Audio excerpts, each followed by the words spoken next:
সুপ্রভাত বন্ধুরা, আজ 2রা জুন মঙ্গলবার। শুরু করছি চিন্তনের মুখ্যবার্তা। আজকের মুখ্যবার্তার বিশেষ বিশেষ বিভাগগুলি: আন্তর্জাতিক সংবাদ, দেশের সংবাদ, রাজ্যের সংবাদ এবং খেলার সংবাদ। প্রথমেই চোখ রাখবো আন্তর্জাতিক সংবাদে। আমেরিকার সঙ্গে শান্তি আলোচনার পথে কাঁটা হয়ে উঠেছে 3টি বিষয়, এমনটাই দাবি ইরানের। পরস্পরের প্রতি বিশ্বাসের অভাব, আমেরিকার পরস্পর বিরোধী অবস্থান এবং লেবাননে ইসরায়েলি হানা, এই 3টি কারণে শান্তি আলোচনায় দেরি হচ্ছে বলে মনে করছে তেহরান। আমেরিকা এবং ইরানের মধ্যে নতুন করে উত্তেজনা বৃদ্ধি পেয়েছে। রবিবার আমেরিকার MQ-1 প্রিডেটর ড্রোন গুলি করে নামায় ইরান। তার জবাবে সোমবার ইরানে হামলা চালায় মার্কিন বাহিনীও। ইরানের আকাশ প্রতিরক্ষা ব্যবস্থা, কন্ট্রোল স্টেশন এবং 2টি ড্রোন ওই হামলায় ধ্বংস হয়ে গিয়েছে বলে দাবি আমেরিকার। এরপর পাল্টা হামলা চালায় ইরান। কুয়েতে এক মার্কিন ঘাঁটি লক্ষ্য করে ড্রোন এবং ক্ষেপণাস্ত্র ছোঁড়ে তারা। যদিও তেহরানের ওই আক্রমণ মাঝ আকাশেই প্রতিহত করা হয়েছে বলে জানিয়েছে আমেরিকা। 3 মাসের বেশি সময় কেটে গিয়েছে, পশ্চিম এশিয়ায় উত্তেজনা এখনও অব্যাহত। এই 3 মাসে যতটা তথ্য প্রকাশ্যে এসেছে, মার্কিন ঘাঁটিগুলোতে তার চেয়েও বেশি জোরালো আক্রমণ শানিয়েছে ইরান। যুদ্ধ শুরু হওয়ার পর থেকে পশ্চিম এশিয়ার অন্তত 20টি মার্কিন ঘাঁটিতে আঘাত এনেছে ইরান। উপগ্রহ চিত্র এবং ভিডিও বিশ্লেষণ করে এমনটাই জানাচ্ছে বিবিসি। গত 28শে ফেব্রুয়ারি আমেরিকা এবং ইসরায়েল যৌথভাবে ইরানে হামলা চালায়। তাতে নিহত হন ইরানের সর্বোচ্চ ধর্মীয় নেতা আয়াতুল্লাহ আলী খোমেনি। ওই হামলার পর থেকেই পশ্চিম এশিয়া জুড়ে ছড়িয়ে থাকা মার্কিন ঘাঁটিগুলোকে লক্ষ্য করে প্রত্যাঘাত শুরু করে তেহরান। বিবিসি ভেরিফাইয়ের তথ্য অনুযায়ী এখনও পর্যন্ত পশ্চিম এশিয়ার অন্তত 8টি দেশে গুরুত্বপূর্ণ স্থাপনায় হামলা চালিয়েছে ইরান। তাতে লক্ষ লক্ষ ডলারের উন্নত মানের আকাশ প্রতিরক্ষা ব্যবস্থা ক্ষতিগ্রস্ত হয়েছে রাডার এবং বিমান জ্বালানি ভরার ব্যবস্থাও। ইসরায়েলের ইসলামিক রেভলিউশনারি গার্ড IRGC দাবি করেছে, গত 24 ঘন্টায় হরমুজ প্রণালী দিয়ে 28টি জাহাজ নিরাপদে চলাচল করেছে। IRGCর এক বিবৃতিতে বলা হয়, এসব জাহাজের মধ্যে তেলবাহী ট্যাঙ্কার, কন্টেনার জাহাজ এবং অন্যান্য বাণিজ্যিক জাহাজ অন্তর্ভুক্ত ছিল। সংস্থাটির দাবি, সব জাহাজ IRGC ও নৌবাহিনীর সমন্বয় এবং নিরাপত্তা ব্যবস্থার আওতায় প্রণালীটি অতিক্রম করেছে। ইরানের সংবাদ সংস্থা ফার্স নিউজে প্রকাশিত বিবৃতিতে বলা হয়, ইন্টেলিজেন্ট নিয়ন্ত্রণ অব্যাহত রয়েছে এবং তা দৃঢ়তা এবং কর্তৃত্বের সঙ্গে পরিচালিত হচ্ছে। মায়ানমার আশ্বাস দিয়েছে, তাদের ভূখণ্ডকে ভারতের নিরাপত্তার স্বার্থের পরিপন্থী কোনো কর্মকাণ্ডের জন্য ব্যবহার করতে দেওয়া হবে না। সোমবার নয়াদিল্লিতে মায়ানমারের প্রেসিডেন্ট মিং আউং হ্লাইং এবং প্রধানমন্ত্রী নরেন্দ্র মোদীর দ্বিপাক্ষিক বৈঠকে এই প্রতিশ্রুতি তিনি দিয়েছেন। মোদীর আমন্ত্রণে সোমবার 5 দিনের সফরে ভারতে এসেছেন মায়ানমারের সেনাবাহিনী সমর্থিত সরকারের প্রেসিডেন্ট তথা প্রাক্তন সেনাপ্রধান হ্লাইং। মোদীর সঙ্গে দ্বিপাক্ষিক বৈঠকের পাশাপাশি বিহারের বুদ্ধগয়া যাবেন তিনি। প্রসঙ্গত, সে দেশের বিরোধী রাজনৈতিক দলগুলিকে বাদ দিয়ে অনুষ্ঠিত বিতর্কিত নির্বাচনে জয়লাভের পর লাইংয়ের এটি প্রথম বিদেশ সফর। প্রায় 2000 বছরের পুরনো একটি বেলে পাথরের স্ল্যাব পাওয়া গেল মিশরের লুক্সোর থেকে। ফ্রান্স ও মিশরের যৌথ উদ্যোগে পাওয়া এই স্মৃতিফলক বা স্টেলা প্রাচীন মিশরের ইতিহাসের এক অজানা অধ্যায় তুলে ধরতে চলেছে, এমনটাই আশা করছেন প্রত্নতত্ত্ববিদেরা। বেলে পাথরের এই স্মৃতিফলকে দেখা যাচ্ছে রোমান সম্রাট টাইবেরিয়াসকে মিশরের 3 দেবতার পাশে একটি পরিবারের মতো একসঙ্গে দাঁড়িয়ে থাকতে। প্রত্নতত্ত্ববিদদের মতে এই দৃশ্যটি রোমান সম্রাটকে মিশরীয় সমাজ ব্যবস্থার রক্ষকের ভূমিকায় দেখানো হয়েছে। প্রসঙ্গত, প্রত্নতত্ত্ব অনুসন্ধানের কাজ চলছিল মিশরের লুক্সারে। সেখানেই বিখ্যাত কার্নক মন্দির কমপ্লেক্সে প্রাচীন মন্দিরের একটি বিশেষ গ্রুপে সংস্কারের কাজ চলার সময়ে খোঁজ পাওয়া যায় এই স্মৃতিফলকটির। এই ফলকেই রোমান সম্রাট টাইবেরিয়াসের একটি আকর্ষক চিত্র ফুটে উঠেছে। আসছি দেশের খবরে। কেন্দ্রীয় সরকার যদি 2025 সালের বিদ্যুৎ আইন সংসদে পাশ করানোর কোনো চেষ্টা করে, তাহলে সারা দেশের বিদ্যুৎ কর্মী ও ইঞ্জিনিয়াররা অনির্দিষ্টকালের জন্য ধর্মঘটে নামবে। রবিবার কেরলের ত্রিচুর শহরে সর্বভারতীয় বিদ্যুৎ কর্মী ফেডারেশনের কেন্দ্রীয় কার্যকরী কমিটির বৈঠকে এই সিদ্ধান্ত হয়। শহরের এলিট হোটেলে আয়োজিত এই সভায় সভাপতিত্ব করেন সংগঠনের কার্যনির্বাহী সভাপতি শামীমুল্লাহ। তাছাড়া ওই বৈঠকে উপস্থিত ছিলেন মহারাষ্ট্রের মোহন শর্মা, কৃষ্ণ ভায়ার, পিভি নাইডু, শ্রীমতী মঞ্জু বর্মা। বৈঠকে উড়িষ্যা থেকে ছিলেন রামকৃষ্ণ পণ্ডা এবং সত্যবাদী বাগ, কেরলের গোপকুমার এবং ভিজে কুড়িকোষ, অন্ধ্রের গণপতি, পশ্চিমবঙ্গের অরুণ চট্টরাজ, আসামের অমিত কর, বিহারের ভিপি যাদব প্রমুখ। পশ্চিমবঙ্গ সীমান্ত দিয়ে ভারত থেকে বাংলাদেশে অনুপ্রবেশকারীদের পুশব্যাক জারি আছে। হোল্ডিং সেন্টারে আটক আরও 17 অনুপ্রবেশকারীকে ডিপোর্ট করা হলো বাংলাদেশে। মালদহের পর এবার পটভূমি মুর্শিদাবাদ। শনিবার রাতে মুর্শিদাবাদের লালগোলার হোল্ডিং সেন্টার থেকে ওই 17 জনকে রোশনবাগ বিএসএফ ক্যাম্প কর্তৃপক্ষের কাছে হস্তান্তর করা হয়। পরে সেখান থেকেই তাদের বাংলাদেশে পুশব্যাক করার প্রক্রিয়া সেরে ফেলা হয়েছে বলে বিএসএফ সূত্রে জানানো হয়েছে। যদিও কোনো সীমান্ত দিয়ে কিভাবে তাদের পুশব্যাক করা হচ্ছে সেই বিষয়ে বিএসএফ কর্তৃপক্ষ মুখ খুলতে চায়নি। প্রসঙ্গত, গত শুক্রবার পশ্চিমবঙ্গের মালদহের ইংলিশ বাজারের হোল্ডিং সেন্টার থেকে 9 অনুপ্রবেশকারীকে বাংলাদেশে পুশব্যাক করা হয়। নিট প্রশ্নপত্র ফাঁসের বিতর্কে যখন দেশ জুড়ে তোলপাড়, ঠিক সেই সময়ই শিক্ষা মন্ত্রকের ভবনে আগুন লাগার ঘটনাকে ঘিরে নতুন করে চাঞ্চল্য ছড়ালো দিল্লিতে। সোমবার সকালে রাজধানীর আইটিও এলাকায় স্কুল অব প্ল্যানিং অ্যান্ড আর্কিটেকচারের ভবনের 2য় তলায় আচমকায় আগুন লাগে। মুহূর্তের মধ্যে ঘন ধোঁয়ায় ঢেকে যায় গোটা এলাকা। ঘটনাস্থলে ছুটে যায় দমকলের একাধিক ইঞ্জিন। যদিও কোনো হতাহতের খবর নেই, তবে আগুনে গুরুত্বপূর্ণ নথিপত্র ক্ষতিগ্রস্ত হয়ে থাকতে পারে বলে আশঙ্কা করা হচ্ছে। দিল্লি ফায়ার সার্ভিস সূত্রে জানা গিয়েছে, সোমবার সকাল 9:37 নাগাদ আগুন লাগার খবর আসে তাদের কাছে। খবর পাওয়ার সঙ্গে সঙ্গে ঘটনাস্থলে পাঠানো হয় দমকলের 8টি ইঞ্জিন। দমকল কর্মীরা দ্রুত উদ্ধার ও আগুন নেভানোর কাজে নামেন। দীর্ঘক্ষণ চেষ্টার পর আগুন নিয়ন্ত্রণে আসে।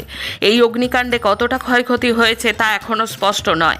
আগুন সম্পূর্ণ নিয়ন্ত্রণে আসার পর ক্ষয়ক্ষতির পরিমাণ খতিয়ে দেখা হবে বলে জানিয়েছেন কর্মকর্তারা। এই ঘটনাটি এমন এক সময় ঘটল যখন জাতীয় স্তরে পরীক্ষাগুলি নিয়ে ইতিমধ্যেই চাপের মুখে রয়েছে শিক্ষামন্ত্রক। বিশেষ করে নিট প্রশ্ন ফাঁস কাণ্ড নিয়ে দেশ জুড়ে বিতর্ক চলছে। কংগ্রেস শাসিত হিমাচল প্রদেশে পুরসভার পরে এবার জেলা পরিষদ ও পঞ্চায়েত সমিতিতেও ভালো ফল করতে চলেছে বিজেপি। সোমবার রাত পর্যন্ত গণনার প্রবণতা বলছে বিজেপি 6টি এবং কংগ্রেস 1টি জেলা পরিষদে এগিয়ে রয়েছে। একটিতে এগিয়ে নির্দল প্রার্থীরা। বিজেপি সাংসদ তথা প্রাক্তন কেন্দ্রীয় মন্ত্রী অনুরাগ ঠাকুরের হামিরপুরে বড় জয় পেতে চলেছে বিজেপি। অন্যদিকে মুখ্যমন্ত্রী তথা কংগ্রেস নেতা সুখেন্দর সিং সুকুর কেন্দ্র নাদাউনের 3টি জেলা পরিষদ আসনের মধ্যে 2টি দখল করেছে বিজেপি। সোমবার হিমাচলের 4 পুর নিগমের মধ্যে 3টিতে জয়ী হয়েছিল পদ্মশিবির। হাতের দখলে গিয়েছিল মাত্র 1টি। এরপরে মঙ্গলবার জেলা পরিষদের 250 এবং পঞ্চায়েত সমিতির 1684টি আসনের গণনা শুরু হয়। শিক্ষা প্রতিষ্ঠানে হিজাব পরায় নিষেধাজ্ঞা প্রত্যাহার করার পর কর্ণাটক জুড়ে স্কুল কলেজের পড়ুয়াদের গেরুয়া শালু বিতরণ করছে শ্রীরাম সেনা নামের একটি হিন্দুত্ববাদী সংগঠন। এই ঘটনাকে হিন্দুদের হিন্দুত্বকরণ করার চেষ্টা বলে জানিয়েছেন বিশেষজ্ঞরা। স্মার্ট মিটার বাতিলের দাবিতে উত্তরপ্রদেশের জেলায় জেলায় বিক্ষোভে নেমেছে সিপিআইএম। যোগী রাজ্য উত্তরপ্রদেশে প্রশ্নপত্র ফাঁস নিয়ে সংসদের কর্মসূচি ঠেকাতে বিচ্ছিন্ন করে দেওয়া হলো বিদ্যুৎ সংযোগ। প্রতিবন্ধী কমিশনের সুপারিশ বাস্তবায়িত করতে শুরু হলো মামলা। কেন্দ্রকে নোটিশ পাঠালো সুপ্রিম কোর্ট। কেন্দ্রীয় শিক্ষামন্ত্রীর পদত্যাগের দাবিতে রাজ্যে রাজ্যে শুরু হয়েছে জোরালো বিক্ষোভ। এনকাউন্টার রাজ চলছে আসামে। 7 দিনে হত 4 সংখ্যালঘু। 6 জুন ভারতে ফিরছেন ককরোচ দলের প্রতিষ্ঠাতা। নিট কেলেঙ্কারির প্রতিবাদে দিল্লির রাজপথে নামবেন তিনি। প্রসঙ্গত, এই ককরোচ দলে নেপথ্যে রয়েছে বস্টন ভিত্তিক প্রযুক্তিবিদ অভিজিৎ দীপকে। এখন রাজ্যের খবর। সোমবার বিধানসভার বাইরে সাংবাদিকদের মুখোমুখি হয়ে তৃণমূল বিধায়ক জানান, এদিন গেটওয়ে হোটেলে তৃণমূলের কয়েকজন বিধায়কেরা নিজেদের মধ্যে বৈঠকে করেছেন। কী নিয়ে তাদের মধ্যে আলোচনা হয়েছে সেই নিয়ে একটাও কথা বলেননি বেলেঘাটা তৃণমূল বিধায়ক কুণাল ঘোষ। দলবিরোধী কাজের জন্য বহিষ্কার করা হয়েছে ঋতব্রত ব্যানার্জি এবং সন্দীপন সাহাকে। এরপরেই বিধানসভার বাইরে সাংবাদিকদের মুখোমুখি হয়ে কুণাল ঘোষ বলেন, বিধানসভার অধ্যক্ষকে জানানোর আগে নেত্রীকে এই বিষয়টা জানানো যেত। দলের বিশ্বাসঘাতকদের প্রকাশ্যে আনার জন্য মুখ্যমন্ত্রী শুভেন্দু অধিকারীর প্রতি কৃতজ্ঞতা জানালেন তৃণমূল বিধায়ক কুণাল ঘোষ। এর সাথে সাথে তিনি আরও একটি বিস্ফোরক দাবি করেন। এদিন কার্যত গোটা বিষয়টার জন্য ঋতব্রতকে নিশানা করেন কুণাল ঘোষ। তার কথায়, হয়। উলুবেড়িয়া পূর্বের বিধায়কের পাল্লায় পড়ে তাকে এই কাজে সঙ্গত দিয়েছেন এন্টালি তৃণমূল বিধায়ক। তবে কুণাল ঘোষ একবারও বলেননি যে চিঠি বিধানসভায় দেওয়া হয়েছে দলের পক্ষ থেকে, তাতে কোনো ভুল নেই। এদিন দলের অনৈতিক কাজকে আড়াল করতে গিয়ে কুণাল ঘোষ কৌশলে দলের ভেতরে যেই ফাটল তাকে প্রকাশ করে দিয়েছেন গেটওয়ে মিটিংয়ের কথা বলে। প্রসঙ্গত দুই বিধায়ক ঋতব্রত ব্যানার্জি এবং সন্দীপন সাহাকে দলবিরোধী কাজের জন্য বহিষ্কার করল তৃণমূল।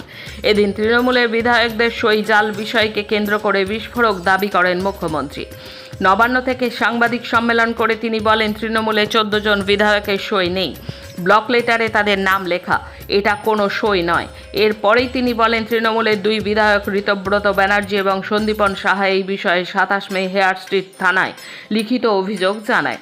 সেই অভিযোগের ভিত্তিতেই তদন্ত করা হচ্ছে। এর সাথে সরকার বিধানসভার অধ্যক্ষের কোনো যোগাযোগ নেই। উল্লেখ্য, নির্বাচনের ফলাফলের পর থেকে ঋতব্রত সন্দীপনদের মুখে শোনা গিয়েছে শুভেন্দুর স্তুতি এবং দলের শীর্ষ নেতা অভিষেক এবং আইপ্যাকের সমালোচনা। সবথেকে গুরুত্বপূর্ণ দিক, 26 মে বিধানসভায় মুখ্যমন্ত্রীর সাথে তৃণমূলের এই দুই বিধায়ক বৈঠক করেন। উল্লেখ্য, নির্বাচনের ফলাফলের পর থেকে ঋতব্রত সন্দীপনদের মুখে শোনা গিয়েছে শুভেন্দুর স্তুতি এবং দলের শীর্ষ নেতা অভিষেক এবং আইপ্যাকের সমালোচনা। ঢাকঢোল পিটিয়ে কোটি কোটি টাকার বিজ্ঞাপনের মোড়ক লাগিয়ে ডাবল ইঞ্জিনে রাজ্য সরকার ঘোষণা করেছিল 1 জুন থেকে সরকারি বাসে মহিলারা বিনামূল্যে সফর করতে পারবেন। কিন্তু ঘোষণার প্রথম দিনেই সরকারি বিজ্ঞাপনের সেই প্রচার সর্বস্ব ফানুস সশব্দে চুপসে গেল ধূপগুড়িতে। সরকারি বাসে মহিলাদের ভাড়া ফ্রির গাল ভরা বুলি আওড়ানো হলেও বাসে ওঠার ন্যূনতম অধিকার যে মিলল না তা প্রমাণ হয়ে গেল খোদ উত্তরবঙ্গে। বাসে আসন খালি থাকা সত্ত্বেও 3 মহিলা যাত্রীকে জোরপূর্বক ঘাড় ধাক্কা দিয়ে বাস থেকে নামিয়ে দেওয়ার গুরুতর অভিযোগ উঠল বাসকর্মীদের বিরুদ্ধে। সরকারি প্রকল্পের উদ্বোধনীর দিনেই সোমবার এই ঘটনাকে কেন্দ্র করে তীব্র চাঞ্চল্য ও উত্তেজনা ছড়ালো ধূপগুড়ি পৌর বাস স্ট্যান্ড এলাকায়। সরকারের এই সস্তার চমক আর বাস্তব পরিকাঠামোর কঙ্কালসার রূপ দেখে তীব্র ক্ষোভ উগরে দিয়েছেন খেটে খাওয়া মহিলারা। জেলে তার প্রাণ সংশয় রয়েছে, নিজেদের কর্মজীবনের কথা উল্লেখ করে ফের আদালতে সেই আর্জি জানালেন কলকাতা পুলিশের প্রাক্তন ডিসি শান্তনু সিংহ বিশ্বাস। এই প্রাণ সংশয়ের কথা বলে গত শুনানিতে প্রথম শ্রেণীর বন্দির মর্যাদা চেয়ে আদালতে আবেদন করেছিলেন তিনি। এবার ওই মামলায় অপর অভিযুক্ত বেহালার ব্যবসায়ী জয় কামদারও প্রথম শ্রেণীর বন্দির মর্যাদা চেয়ে আবেদন জানালেন আদালতে। অন্যদিকে কসবার ব্যবসায়ী বিশ্বজিৎ পোদ্দার ওরফে সোনা পাপ্পু নিজের শারীরিক অবস্থার কথা তুলে ধরে বিচারকের কাছে। 35 মন্ত্রীর শপথ, বাংলা ছাড়াও আরও 5 ভাষায় শপথ নিলেন বিজেপি সরকারের মন্ত্রীরা। অরূপ বিশ্বাসের বিরুদ্ধে এবার 100 কোটির মানহানির মামলা, মেশিকাণ্ডে চরম পদক্ষেপ শতদ্রুর।